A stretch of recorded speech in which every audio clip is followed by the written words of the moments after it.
kaže Imam Begavi u svome tefsiru, kaže, mine nas me ja'budullah ala harf. Ima ljudi koji obožavaju Allahšanu na harfu. Kaže, ajetu nezelet fi qavmin min al-a'rab. Kaže, ajet je objavljen o ljudima od Beduina. Kanu yaqdimun al-Medine, muhađirin. Dolazili, kaže, u Medinu ko muhađiri. Min Batijetim, iz njihove pustinje.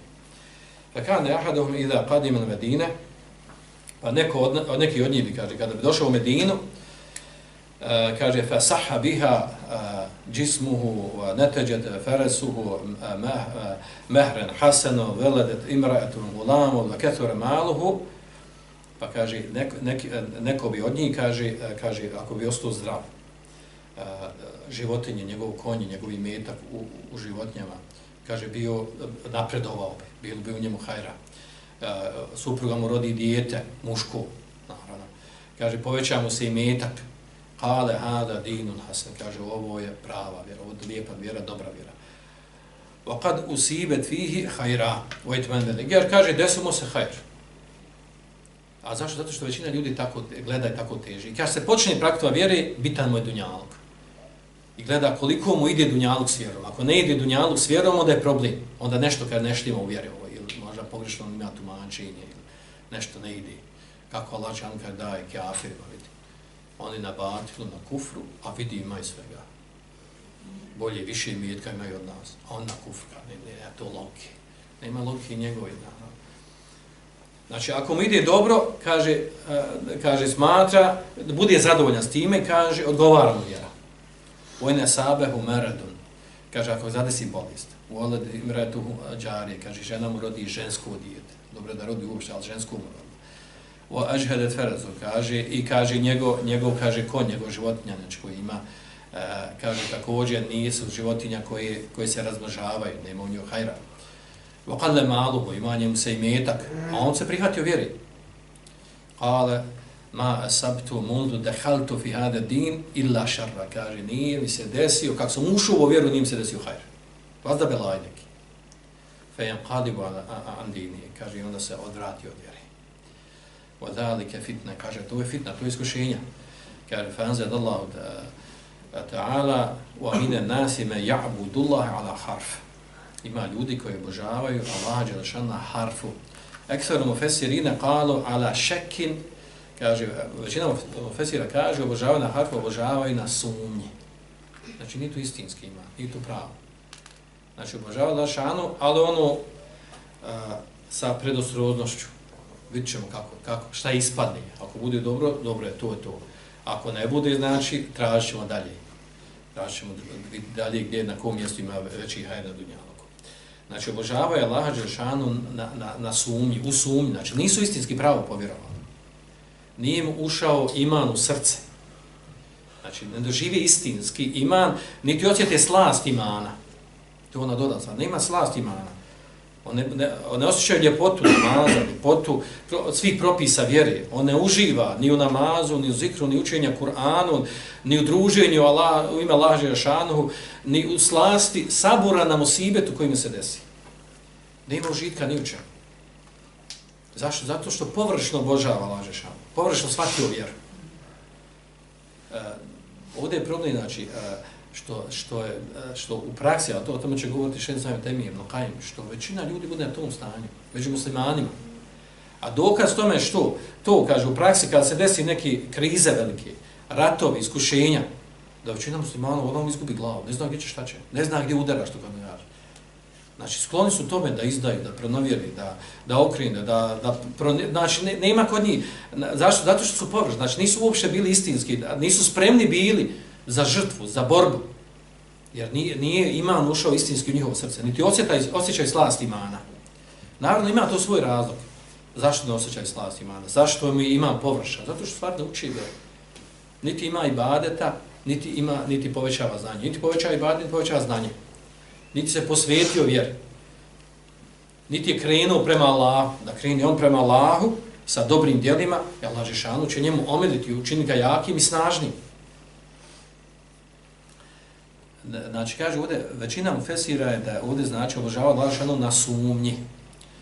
kaže wa asluhu min harfi shay wa huwa tarafu. Kaže osnovno stvari harf shay znači granica, ivica nečeg. Obožavaju Allah dželle na ivici, na granici. Znači na krajnjem dijelu poimanja shvatanja vjere. Kaže harfu džebel, harfu hajd, kaže harfu ivica brda, ivica zida. Odnosno, ako je na ivici, to znači na nečemu što nije čvrsto, nije stabilno. I zbog toga se kaže za ono, kaže faqila li shaki fi din innahu ya'budu Allaha harfi. Zato se kaže za ono koji sumnja u svoju vjeru, nije siguran ono na čemu je. A mnogi su ljudi tako. On počne da klanja, on uzme nešto, prihvati, živi u takvoj sredini, on je rođen od roditelja muslimana, prilagodio se sredini školi, okolnostima gdje živi, međutim nije to shvatio, niti to pravo ušlo kod njega. A još gori pravo, toga to je zanima, ne interesuje da izučava, njemu to ne treba, nego sad u ovom okolnostima odgovara tako i toga se drži. Čim ne bude odgovaralo, promijenit će se. A onda nas čudi, što kaže, kako može biti musliman, kaže, vidi ga musliman radi ovako, vidi ga ovo. Čak, znači, ovo se čak nalazi među ljudima koji mi po vanštini možemo naći da su u redovima selefija, sunnija, koji su na sunnetu. Površno budi na sunnetu. Istinski pravi iman nije u njegovo srce ušao. I zato treba vremena, to treba truda. Da se trudi i u znanju, da se trudi i u ibadetu. Da mu iman raste, da mu jakin bude jasan ko dan. Znači da ono što je došlo u šerijskim tekstovima, da nema sumnja kod toga da je to hak i istina. Da to ne provjerava sa stotinu nekakvih naučnih dokaza, da li je nešto u redu, nije u redu i tako dalje. Mala iskrica mu ubaciš, nešto što nije, odmah se strese. Ako mu nešto mu poljulja nešto u njegovoj vjeri. Zato što je tanak u vjeri. Jer za takvu osobu se kaže ko je sumnja, ko ima sumnje u vjeri, u onom na čemu jest vjera, sa čime je došla, innehu ya'budu Allaha ala harf. Obožava Allah dželešanu na harf, odnosno na ivici. Kaže li'annahu ala tarafin wa janibin min ad-din. Jer kaže on je na granici, na strani vjere, u kraju vjere. Lam yadkhul fihi ala thabat. Nije ušao vjeru čvrsto, jako, snažno. Otemekon. Znači da se to ugradilo, da je vjera ušla u njegove pore, u njegovu krv, u njegovo tijelo, da živi vjeru. Da uživa u vjeri. Kaže, kel qa'ima ala harfi džebel. Kaže, poput onog, kaže, koji stoji na ivici brda. Mutarribun gajre mustaqir. Na ivici brda, znači, ako je na ivici brda, znači, postoji mogućnost da padne. Kaže, mutarrib, znači, ljulja se, nije siguran. Gajre mustaqir, znači, nije čvrst. Kaže, yu'radu an yaqa ala ahadi janibi taraf.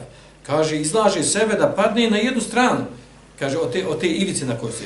Kaže, zbog čega? Li da'fi qiyami. Zbog čega? Zato što me ono na čemu stoji slabo. Walau abadullaha fi shakki ala sarra, kaže ako bi obožavala Allah dželešanu fi šukri, pardon. Ako bi obožavala Allah dželešanu sa zahvalom, kaže ala sarra, ono što dolazi od ono sa čime su zadovoljni, od hajra, kaže wa sabri ala darra, i kaže saburom na iskušenjima i fitni. Znači, kada dolaze blagodati, zahvalno sa Allah dželešanu, sa dobrim djelima, sa ljubav prema Allah dželešanu. A saburaj na iskušenjima, belajima. Kaže, lem yakunu ala harfi, ne bi bili na ivici. Ne bi bili na ivici. Kale Hasan al-Basri, kaže Hasan al-Basri, huvel munafiq, ja'buduhu bilisanihi duna kalbi. Kaže, to je munafiq, kaže Hasan al-Basri. Obožava Allah dželešanu sa jezikom svojim, mimo svoga srca.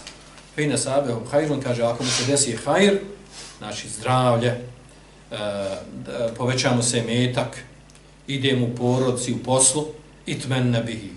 Kaže, zadovoljan je i smiri mu se duša, zadovoljan se vjerom.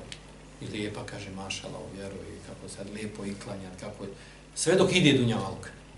Fejne sabehu fitne, a kaže, ako kad desi fitna, odnosno belaj, iskušenje u njegovom tijelu, bolest, dip, fedma iše, težak život, gdje treba da radi, gdje treba sabura na imaštinu, na teškim okolnostima. In qalaba ala wajhi, okrene se, jer tada wa raja ala aqibihi ila wajhi, kaže, okrene se na opačke, glavu, na noge, gdje noge budu. Kaže, kaže, ledi kane, ali kufra, to je stvar da se vrati u kufr. Ovdje može biti potpuno, a može biti djelimično.